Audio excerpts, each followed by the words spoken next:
Breaking! Sitong Bridge slogans appear in Hunan, broadcast by loudspeaker causes sensation. 367,000 arrested in China in first half of the year. China implements network ID cards, a set of numbers to control public opinion.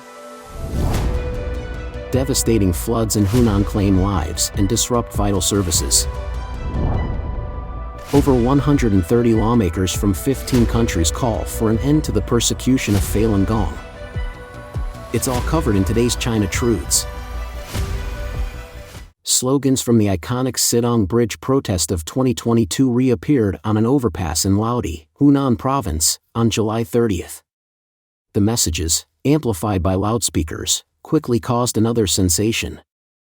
Online videos depict white banners with red text draped across the overpass, echoing the calls for freedom, equality, and political reform that were first voiced by Peng Lifa, the Sitong Bridge warrior. These banners, this time, featured slogans such as, "No to privilege, yes to equality."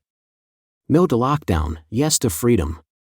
"No to lies, yes to dignity."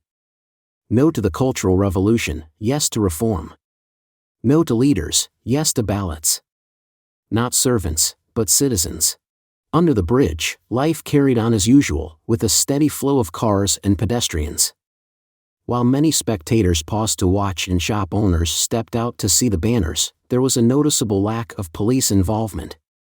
The video went viral on the social media platform X, immediately sparking heated discussions among netizens, who have voiced their opinions. "We hope the brave warrior remains healthy and safe.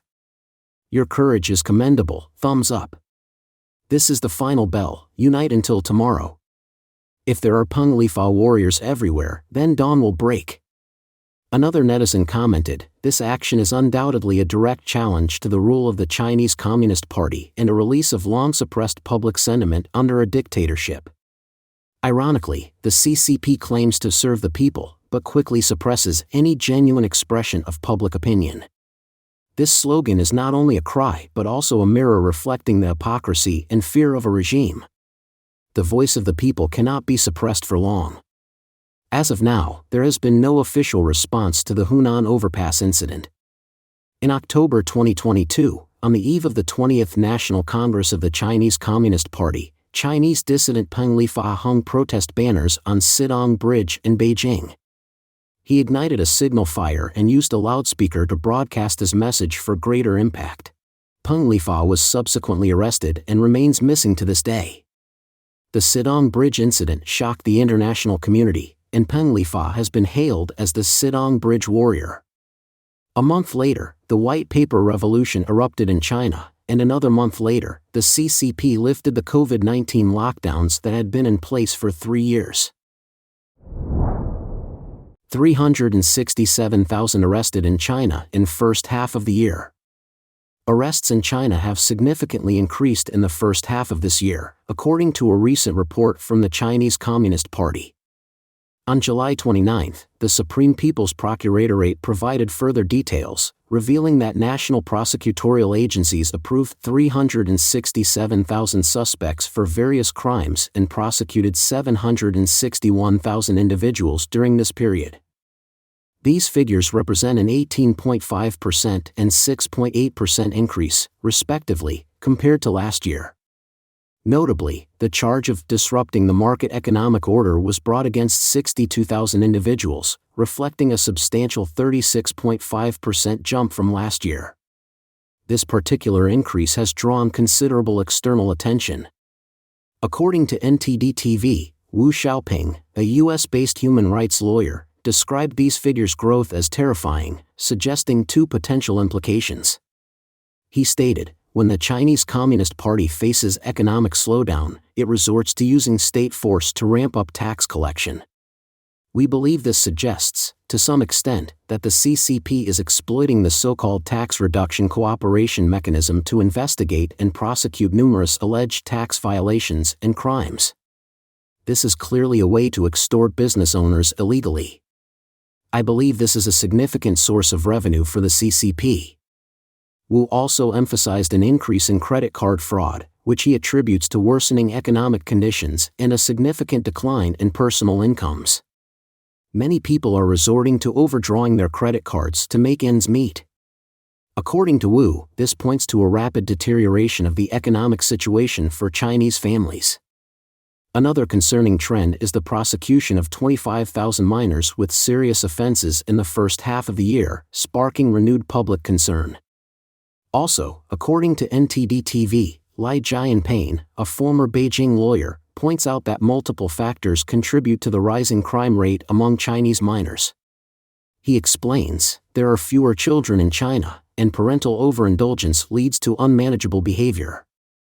Furthermore, a morally degenerate social environment compels children to mimic and adopt increasingly bold behaviors. Instances of severe school bullying, shocking even to adults, are cases in point. Lai specifically highlighted a major issue within the educational system under the CCP regime. He pointed out that schools fail to teach students how to be autonomous citizens. Instead, they are indoctrinated with the distorted ideologies of communism and subjected to a dehumanizing, authoritarian curriculum. This approach fails to recognize their humanity, fostering increased hostility and dehumanization among the youth. He also noted that many rural parents are forced to leave their children behind to work or do business elsewhere, leading to numerous problems for these left-behind children. Moreover, the Supreme People's Court emphasized that there has been a general increase in juvenile crimes over the past 3 years. This increase has been particularly prominent in crimes against women and children, internet-related offenses, and issues with family guardianship. Lawyer Lai agrees that the ongoing rise in various crime rates suggests a rapid deterioration in China's political, economic, and social conditions. China implements network ID cards, a set of numbers to control public opinion. Chinese authorities are rolling out a new initiative to issue network ID cards to netizens. The Chinese Ministry of Public Security and the State Internet Information Office have drafted new network identity authentication management methods and are seeking public feedback as of July 26. The newly introduced guidelines allow adult Internet users to obtain a net ID and net certificate through a national authentication platform. These credentials, linked to the user's personal identity information, act as official online verification tools. Once issued, they can be used for online activities requiring identity verification, reducing the need for users to submit their personal information in plain text. Officials have announced that netizens can voluntarily apply for a new internet service. However, according to NTD-TV, Liang Xiaohua from the Chinchuan Law Office in California points out, under the CCP, what is often labeled as voluntary is actually compulsory. During the COVID-19 pandemic, for instance, both quarantine and vaccination were supposedly voluntary. We need to look deeper. It's ridiculous that they plan to issue a network ID card to every internet user in the country. This move clearly shows their intent to tighten their grip on the internet even further. This initiative follows the enforcement of Article 24 of the Cybersecurity Law since June 1, 2017, which mandates that network operators collect real identity information from users to provide services. Officials state that the new network ID cards will reduce the excessive collection and storage of personal data by internet platforms, purportedly simplify access to internet services and enhance personal data security as part of a broader strategy for reliable online identities. Liang Xiaohua added, if the internet truly were convenient, the CCP would dismantle the Great Firewall and cease its control, which would genuinely benefit netizens. The establishment of numerous barriers and conditions is clearly designed to tighten control, further manipulate public opinion, and silence dissent.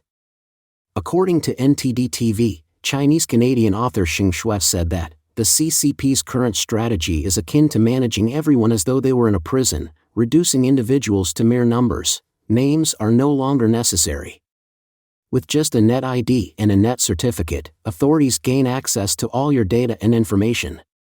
She further notes, there is diminishing space left, including for your emotions and thoughts. Anything you type or express on a platform is immediately captured, and over time, the government thoroughly understands a person's basic stance, views, and dynamics. This is the true essence of the CCP's reliable online identity strategy, tightening control over the populace. Liang Xiaohua adds, issuing these so-called ID cards to every netizen will be costly and likely serve as a lucrative project for the Cyberspace Administration of China and those involved in maintaining stability, enabling them to secure substantial financial support and line their pockets. He explained the current public discontent, likening it to a pressure cooker with no vent. He emphasized that while the internet remains one of the few spaces left for free expression, the government's strict controls cannot fully contain public opinion. Liang stated, they are trying to tighten control further with network ID cards, but this leaves no room for easing tensions, and it might be that the pressure cooker is about to explode. The public has only 1 month to submit their feedback on the network ID card management methods, with the deadline set for August 25. Devastating floods in Hunan claim lives and disrupt vital services. In the southern province of Hunan, China, record rainfall and widespread flooding caused by the remnants of Typhoon Gami have led to the deaths of 4 people. Reuters reported that extreme weather on July 30 severely damaged rural roads and disrupted electricity and internet services, according to state media. Days of heavy rain have caused primary dikes and dams to be overwhelmed, flooding vast areas of cropland. State broadcaster CCTV reported that the finance ministry had allocated 238 million yuan, approximately $33 million, for disaster prevention and agricultural aid. Weather experts attribute the heavy deluge to a combination of the southwest monsoon and the outer cloud system from Typhoon Gami, which made landfall in China last week. In Zixing County, nearly 90,000 residents have been impacted, with around 1,400 homes and approximately 1,300 roads destroyed. The People's Daily, the official newspaper of the ruling Chinese Communist Party, noted that Zixing has experienced record rainfall since Friday, with one location recording over 645 millimeters, 25.3 inches, of rain in just 24 hours. The Wanshui River's level has risen dramatically, breaching 3 dikes, one of which was repaired on July 29. The Wanshui flows into the Xiangjiang River, a significant tributary of the Yangtze River, causing record flooding in some areas. As a result of the floods, many villages have lost access to power and the internet, according to Xinhua News Agency. Additionally, a landslide triggered by the heavy rain in Hunan on Sunday has tragically killed 15 people. Other provinces have also been hit by heavy rains, prompting emergency warnings and the activation of emergency plans. Over 130 lawmakers from 15 countries call for an end to the persecution of Falun Gong. The American nonprofit organization Friends of Falun Gong launched a significant joint statement campaign in July. This campaign publicly condemns the Chinese Communist Party's persecution of Falun Gong practitioners and calls for an immediate end to this persecution. To date, more than 130 members of parliament from 15 countries around the world have signed this multinational parliamentary joint statement. In their statement, lawmakers said, "We understand that Falun Gong, also known as Falun Dafa, is a spiritual meditation practice based on the principles of truthfulness, compassion, and forbearance." The 20th of July, 2024 marks 25 years since the Chinese Communist Party launched a systematic and brutal campaign to eradicate Falun Gong.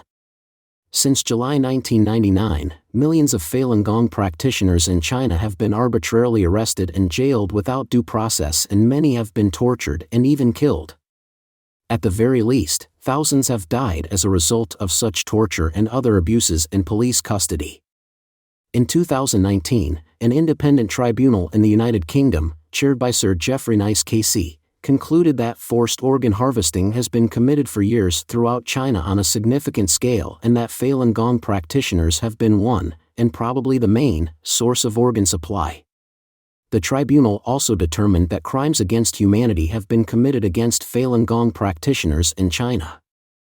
The lawmakers urged the Chinese government to respect international norms and legal obligations, including the United Nations Convention Against Torture, which China has ratified, and to immediately stop the 25-year-long persecution of Falun Gong in China, and to unconditionally release all detained Falun Gong practitioners and other prisoners of conscience. Alan Adler, executive director of Friends of Falun Gong, emphasized that the joint statement campaign aims to amplify the voices calling for an end to this unjust persecution. He stated, "With these signatures, we show that while the Chinese Communist Party might try to commit its crimes in the dark, the truth has already come to light. Prominent members of the international community are joining in to condemn these crimes against humanity, and together we will restore freedom and justice to a group of wrongfully harmed spiritual believers." Adler also indicated that this joint statement campaign has just begun and will continue to gain momentum.